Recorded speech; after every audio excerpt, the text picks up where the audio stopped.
Like many people, John Heitzman began to recall his past. He had at least something of an understanding of what the professor had said to him. He could try to find happy moments from his past life, and they might have a positive effect. The problem was, though, that everything he had experienced in his life seemed not just devoid of anything pleasant, it was uninteresting and even senseless. Heitzman remembered how he took his father's advice and married the daughter of a billionaire, thereby adding to his empire's wealth. The marriage did not bring him any satisfaction. His wife turned out to be barren, and after 10 years of conjugal life, she died of an overdose of narcotics. Then he married a famous fashion model, who was the very picture of a wife passionately in love. But just 6 months after the wedding, his security service showed him snapshots of his wife cavorting with her former lover. He was not about to discuss it with her. He simply gave orders to his bodyguards to see to it that he would never have the occasion to see or be reminded about her again. By now in his recollections, Heitzman had reached the starting point of his participation in his father's empire. He had not been able to pinpoint even one pleasant instance that he felt like holding on to and use as a source of positive emotions. There was just one moment of pleasantness that he could remember. It was when he proved to his father that there was no need of becoming the sole owner of the monetary fund. Other investors in the fund, looking for a good return, would devote their mental energy to increasing the fund's capital, and thus would be working for them, for the Heitzmans. His father took some time to think about this. Then, several days later, at dinner time, he broke with his customary reticence to offer praise and said, "I agree with your proposal, John, regarding the fund. You're on the right track. Congratulations. Go ahead and give some thought to other areas too. It's time for you to take over the reins."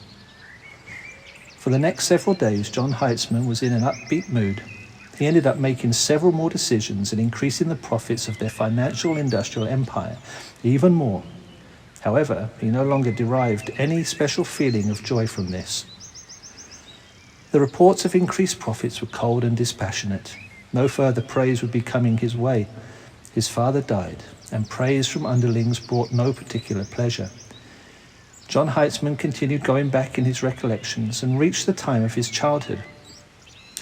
The rare moments of contact with his father were dimly illumined in his thought. His ever-strict father, as a rule, would issue admonishments in the presence of nannies and teachers which he had hired for young John. Then all at once a wave of warmth rolled through the body of the billionaire lying motionless in his bed. His body gave a pleasant shiver. In Heitzman's recollection, the curtain rose on a bright and very clear scene.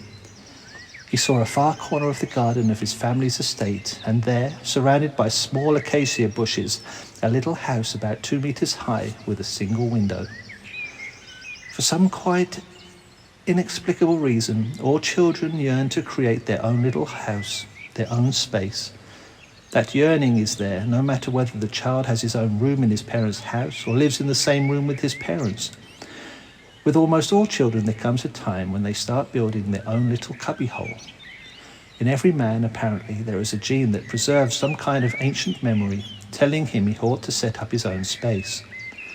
Whereupon any adult or child heeding this call, which arises from the depths of eternity, goes about setting it up at once. Never mind how amateurish it turns out by comparison with modern apartments. A man who has built this for himself derives much more satisfaction from it than he would from the most chic and stylish apartment. And so the 9-year-old John Heitzman, who had 2 spacious rooms all to himself in the family manor, still decided to build his own little house with his own hands. He constructed it out of plastic boxes that had been used for transplanting seedlings. These boxes turned out to be handy building materials. They came in a variety of colours.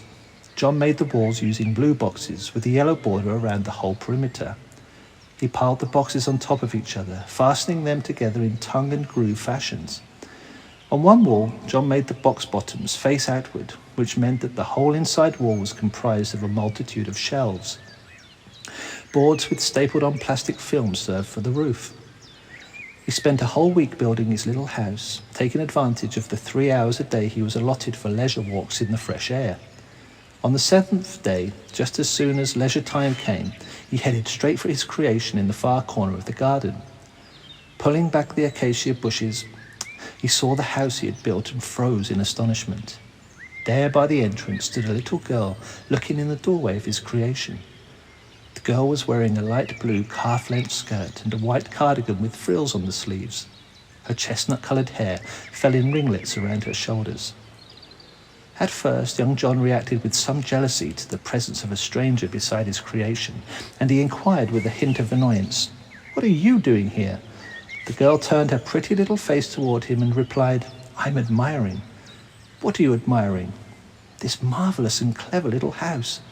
What kind of house?" young John queried in amazement. "Marvellous and most clever," repeated the girl. "Houses may be marvellous, but I've never heard them called clever," observed John thoughtfully. "Only people can be clever." "Yes, of course, people can be clever, but when a clever person builds a house," the girl countered, "the house turns out to be something clever too." "And what do you find clever about this house?" "The inside wall is very clever. It has ever so many shelves. You can put a lot of useful things on those shelves, toys too." John was pleased at how this little girl reasoned things through. It flattered him, and possibly the girl herself pleased him. "She's pretty and reasons things through cleverly," he thought to himself, and aloud he said, "This house I built." And he immediately added, "What's your name?" "I'm Sally, and I'm 7 years old. I live here in the servants' quarters since my dad works as a gardener here. He knows a lot about plants and is teaching me.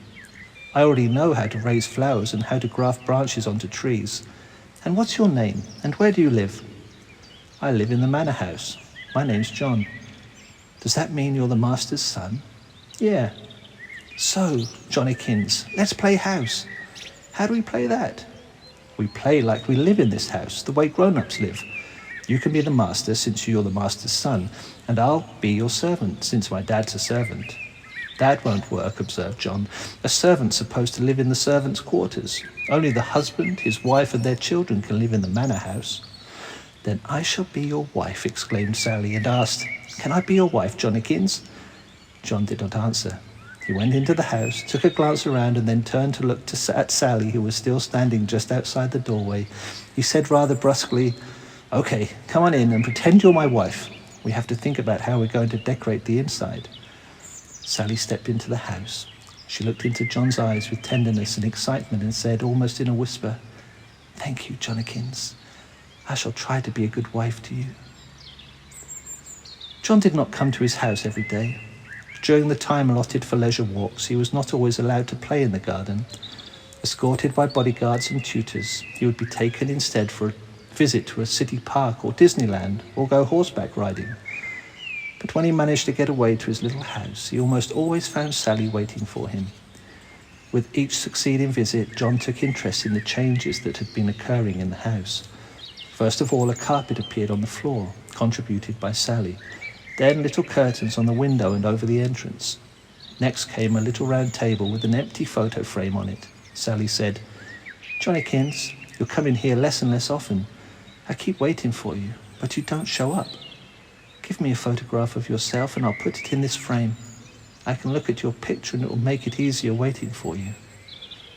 John left her a photograph when he came to say goodbye to the house and to Sally. He was going to be moving with his parents to another villa.